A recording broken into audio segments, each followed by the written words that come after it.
Assalamualaikum warahmatullahi wabarakatuh. Perkenalkan, nama saya Fitriana Finurhidayah dari kelas PAIB dengan NIM 2012130362. Di sini judul dari penelitian saya yaitu analisis pemikiran Muhammad Atiyah Al-Abrashi tentang madrasah di Damaskus dalam kitab Torohiha Tadris Al-Tarbiyah Al-Islamiyah. Yang pertama yaitu adalah pendahuluan. Di pendahuluan ini ada yang melatar belakangi pada masa Damaskus itu di eranya itu mengalami kejayaan Islam sebagai kelanjutan dari masa Khulafaur Rasyidin. Dan pada era Damaskus ini ada dinasti yaitu dinasti Umayyah yang menjadikan Damaskus itu sebagai cermin pencapaian peradaban umat Islam dan ada pada tahun 707 Masehi. Di kota tersebut berdiri rumah sakit yang sekaligus sebagai pusat lembaga atau studi kedokteran pertama. Lembaga ini dibangun atas perintah Khalifah Walid bin Abdul Malik dengan sejarahnya yang sangat beragam. Dan di Damaskus ini telah menyaksikan bagaimana naik turunnya kekaisaran, pencampuran budaya, dan transformasi besar, yang dimana itu menjadikan simbol peradaban yang abadi. Dan peran Damaskus ini semakin penting ketika adanya Muawiyah bin Abi Sufyan yang menjadi khalifah setelah Hasan bin Ali menyerahkan kepemimpinan pada tahun persatuan yaitu adalah Amul Jamaah pada tahun 41 Hijriah. Muawiyah yang sebelumnya menjadi Gubernur Syam pada masa Umar dan Utsman yang memindahkan ibu kota pemerintah dari Kufah ke Damaskus dengan alasan basis pendukungnya berada pada di daerah Damaskus tersebut. Dan yang kedua yaitu adalah metode yang saya gunakan untuk penelitian ini. Jadi metode ini menggunakan penulisan artikel yang menggunakan penelitian kepustakaan atau library research. Sumber utama dalam penelitian ini adalah kitab Al-Tarbiyah Al-Islamiyah wa Falsafatuha karya Muhammad Atiyah Al-Abrashi.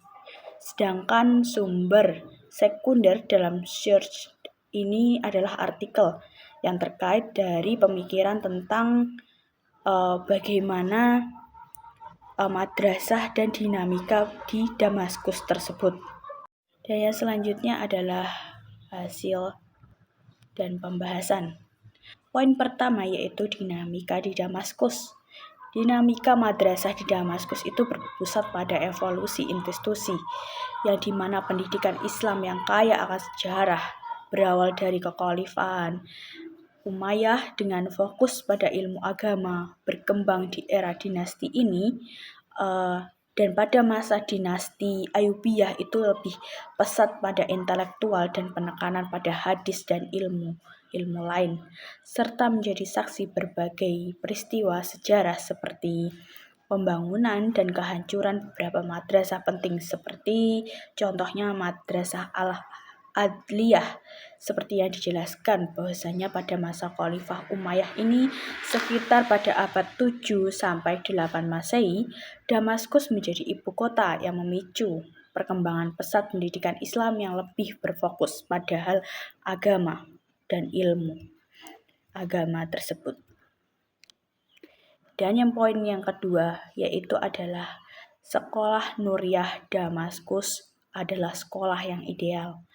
Sekolah Al-Nuriyah Al-Kubra di Damaskus sebagai contoh sekolah yang ideal dikarenakan pada masa itu Madrasah Al-Nuriyah Al-Kubra merupakan madrasah bermazhab Hanafi yang paling masyhur di Damaskus yang didirikan oleh Nuruddin Zanki.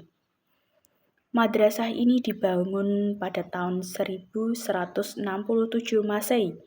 Madrasah ini menawarkan pendidikan yang mencakup ilmu-ilmu keagamaan seperti fikih ataupun hukum Islam, hadis dan tafsir ataupun Al-Quran, serta ilmu-ilmu umum yang relevan pada masa itu. dengan keseimbangan kurikulum serta lulusan yang tidak hanya memiliki pemahaman agama yang mendalam, tapi juga memiliki lulusan yang mempunyai wawasan yang luas. Dan madrasah ini juga bisa menciptakan lingkungan belajar yang kondusif dengan menyediakan fasilitas seperti perpustakaan, asrama, dan fasilitas pendukung lainnya yang membantu siswa fokus pada studi mereka. Sekolah ini memiliki interaksi yang baik antara guru, murid, dan sekolah, serta staf-staf lainnya di sekolah tersebut. Di madrasah ini, hubungan guru dan murid tidak hanya sebatas di kelas, tetapi juga melibatkan pembinaan moral di dalam kelas, tapi juga lebih pada karakter, pendekatan pendidikan pada saat itu.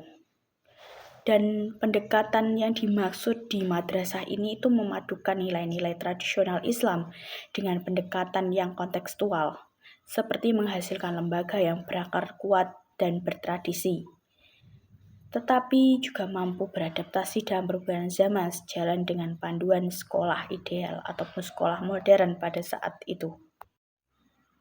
Yang selanjutnya adalah poin yang ketiga, di mana Damaskus sebagai pusat ilmu dan pendidikan Islam, yang artinya Damaskus ini memiliki sejarah panjang sebagai pusat ilmu dan pendidikan Islam, yang memiliki peran yang dimulai sejak kota ini menjadi ibu kota pertama kekhalifahan Islam di luar Jazirah Arab pada masa dinasti Umayyah pada tahun 661 sampai 750 Masehi. Keunggulan ini mempertahankan melalui berbagai dinasti berikutnya dan bahkan hingga era modern.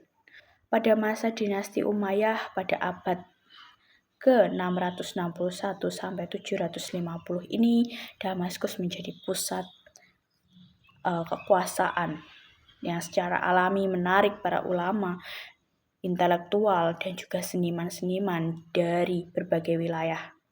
Pada masa ini, dinasti Umayyah melakukan upaya penerjemahan karya-karya dari bahasa asing, terutama Yunani dan juga Persia, ke dalam bahasa Arab. Proses ini menciptakan sintetis antara warisan ilmu pengetahuan kuno dan juga pemikiran Islam.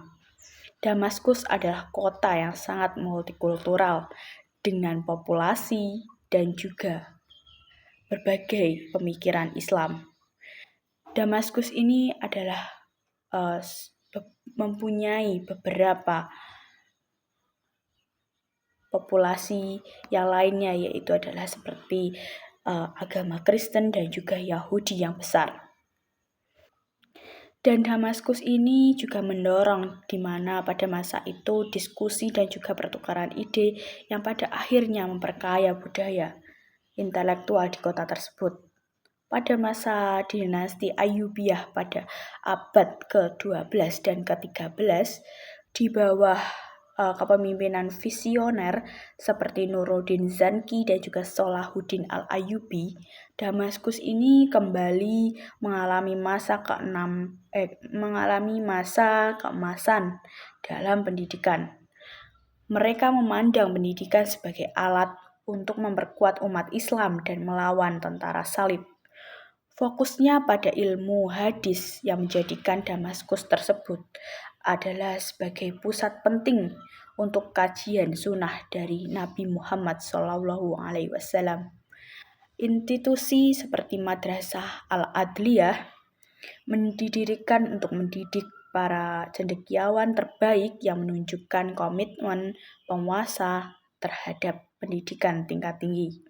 Meskipun pada masa Kesultanan Mamluk pada abad ke-13 hingga ke-16, ibu kota bergeser ke Kairo, Damaskus tetap menjadi pusat intelektual yang hidup. Sistemnya juga mapan menjamin kelangsungan operasional, serta madrasah ini juga bisa berkembang dan lebih mengedepankan pada keilmuan yang terus berjalan.